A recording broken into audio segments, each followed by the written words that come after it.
Magandang tanghali, kumusta po? Narito po ulit ang update natin para sa lagay ng ating panahon. Ngayong tanghali po ng June 23, 2026. Sa ngayon po ay dalawang aktibo na bagyo ang nasa dagat Pasipiko. Gaya po ninyong nakikita, tuluyan na po na naging bagyo ang LPA na nasa labas po ng Philippine Area of Responsibility.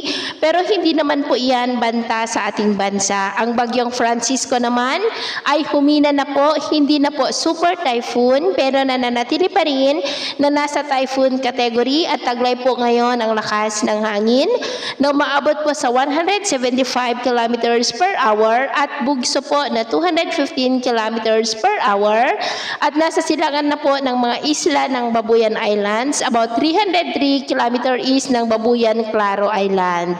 Ito po ay kumikilos ngayon pa north-northward at bukas liliko na po iyan palayo at posibleng sa Huwebes po ng gabi ay makakalabas na po sa Philippine Area of Responsibility. At ang habagat naman ay nahatak na po ng bagyo na siyang nagdudulot naman ng mga isolated rain sa ilang bahagi po, lalo na sa kanluran ng ating bansa.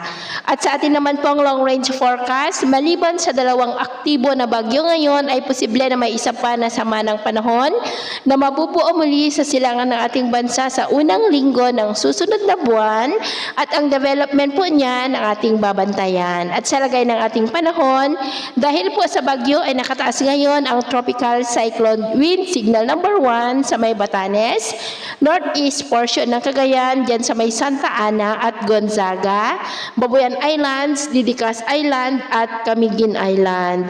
Dahil naman sa trough ng bagyo ay maulap na kalangitan with isolated rains pa rin ang nararanasan sa silangan ng Cagayan, ilang bahagi ng Isabela, Aurora, Quezon, Bicol, ilang bahagi po ng Eastern Samar. At dahil naman po sa habagat ay may mga isolated rains sa ilang bahagi ng Mindoro, Palawan, Antique, Iloilo, southern part ng Negros, Sulu Archipelago at Zamboanga Peninsula. At mamayang hapon po, posible pa rin ang cloudy skies with isolated rains sa ilang bahagi ng Zambales, Mindoro, Palawan, southern part ng Negros, Catarman, Zamboanga Peninsula, Northern Mindanao at Cotabato. Kaya mag-ingat po tayo sa mga banta ng mapagbaha at pagguho ng lupa.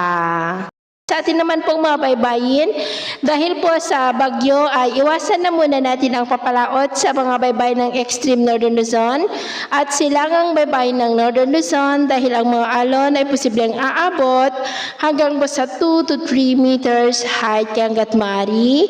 Ay iwasan na po muna natin ang papalaot dyan sa mga may kulay pula para mas makaiwas sa mga sakunang pangkaragatan. So yun po ng latest update natin sa araw na ito. At ako pumuli si James na nagsasabing sa kahit na ng pagsubok po na darating sa ating buhay, huwag na huwag po tayong mawawalan ng pag-asa. Thank you and God bless.